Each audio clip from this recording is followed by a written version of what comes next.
sun is shining here in Strasbourg and hundreds of environmental campaigners, politicians, experts and members of the public have gathered for the second day of the World Forum for Democracy.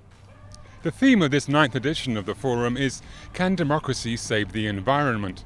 And that's precisely what discussions and debates will focus on here today, the links between democracy and climate change. Let's go.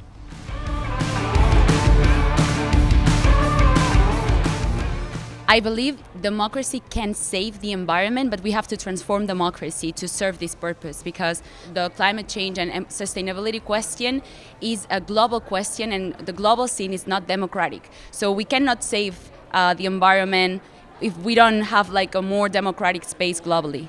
Today was devoted to presenting initiatives from around the world and to exploring crucial subjects such as the close links between democracy and the environment. I'm Heidi Solba. I'm representing Let's Do It World movement, which is a global, and our main campaign, what we are doing, is a World Cleanup Day. The main aim is to firstly to mobilize as much as people as much as possible. So far we have been engaged more than 60 million people from 191 countries and territories. Only citizens know their community the best, and it's with the citizens that we have to build the solutions to tackle these issues, because I think that sometimes politicians are completely disconnected to what the reality is. The key lessons that I've learned about about the engagement is a beautiful transformation happening where citizens actually get empowered. If we do not channel all of this energy right now into democratic means, all of that energy might come into violence.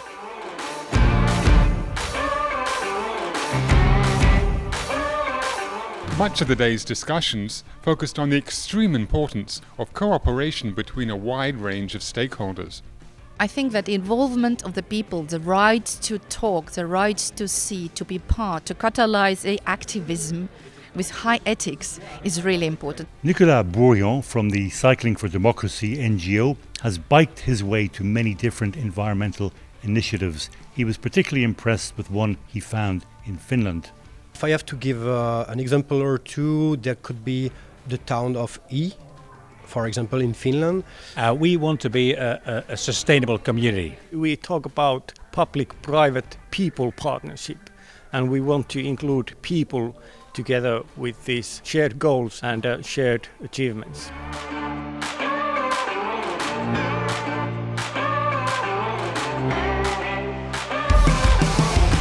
Sharing and exchanging views is key to finding solutions.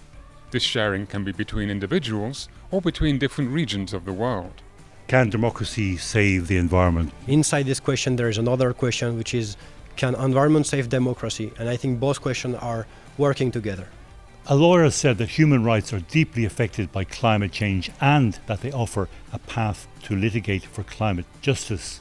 Where national courts in Latin America, throughout Europe, have found that states' existing human rights obligations apply to the problem of climate change, and that states are required to act in accordance with best available science to protect those human rights of people within their jurisdiction.